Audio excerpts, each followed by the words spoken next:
ಹಿಂಸಾಚಾರ ಮತ್ತು ಜನಾಂಗೀಯ ಸಂಘರ್ಷದ ಹಿನ್ನೆಲೆ ರಾಷ್ಟ್ರಪತಿ ಆಡಳಿತಕ್ಕೆ ಒಳಪಟ್ಟಿದ್ದ ಮಣಿಪುರದಲ್ಲಿ ಮತ್ತೆ ಬಿಜೆಪಿ ನೇತೃತ್ವದ ರಾಜ್ಯ ಸರ್ಕಾರ ಸ್ಥಾಪನೆಯಾಗಲಿದೆ. ಬಿಜೆಪಿಯ ಹಿರಿಯ ನಾಯಕ ಯಮ್ನಂ ಖೇಮಚಂದ್ ಅವರು ಮಣಿಪುರದ ನೂತನ ಮುಖ್ಯಮಂತ್ರಿಯಾಗಿ ಆಯ್ಕೆಯಾಗಿದ್ದಾರೆ. ಮಂಗಳವಾರ ನಡೆದ ಬಿಜೆಪಿಯ ಶಾಸಕಾಂಗ ಪಕ್ಷದ ಸಭೆಯಲ್ಲಿ ಖೇಮಚಂದ್ ಅವರನ್ನ ನಾಯಕನಾಗಿ ಆಯ್ಕೆ ಮಾಡಲಾಗಿದೆ.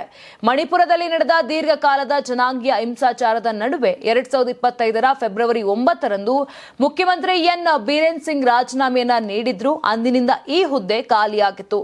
ಅದಾದ ಕೆಲವೇ ದಿನಗಳ ನಂತರ ಮಣಿಪುರದಲ್ಲಿ ರಾಷ್ಟ್ರಪತಿ ಆಳ್ವಿಕೆ ಹೇರಲಾಗಿತ್ತು.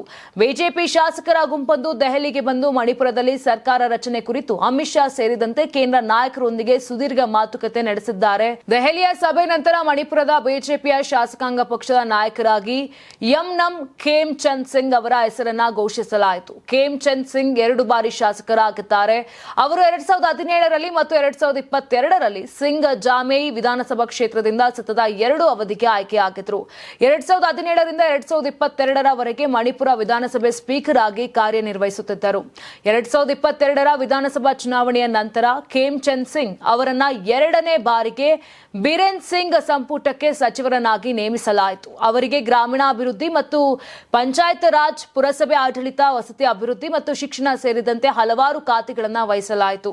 ರಾಷ್ಟ್ರಪತಿ ಆಳ್ವಿಕೆ ಹೇರುವವರೆಗೂ ಖೇಮಚಂದ್ ಸಿಂಗ್ ಸಚಿವರಾಗಿ ಸೇವೆ ಸಲ್ಲಿಸುತ್ತಲೇ ಇದ್ದರು.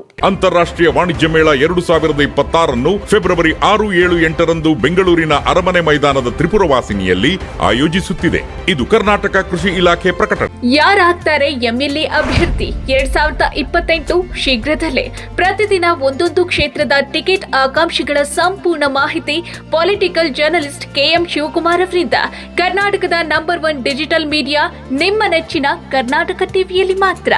ನೀವು ಸಣ್ಣ ಆಗ್ಬೇಕಲ್ವಾ? ಅದು ಒಂದು ಉತ್ತಮ ಆಹಾರದಿಂದ ಸಣ್ಣ ಆಗ್ಬೇಕಲ್ವಾ? ಪ್ರತಿದಿನ ನಮ್ಮ ಜೀನಿ ಸ್ಲಿಮ್ ನ ಯೂಸ್ ಮಾಡಿ ಯಾವುದೇ ಸೈಡ್ ಎಫೆಕ್ಟ್ ಇಲ್ದಂಗೆ ನೀವು ಸಣ್ಣ ಆಗ್ತೀರಾ.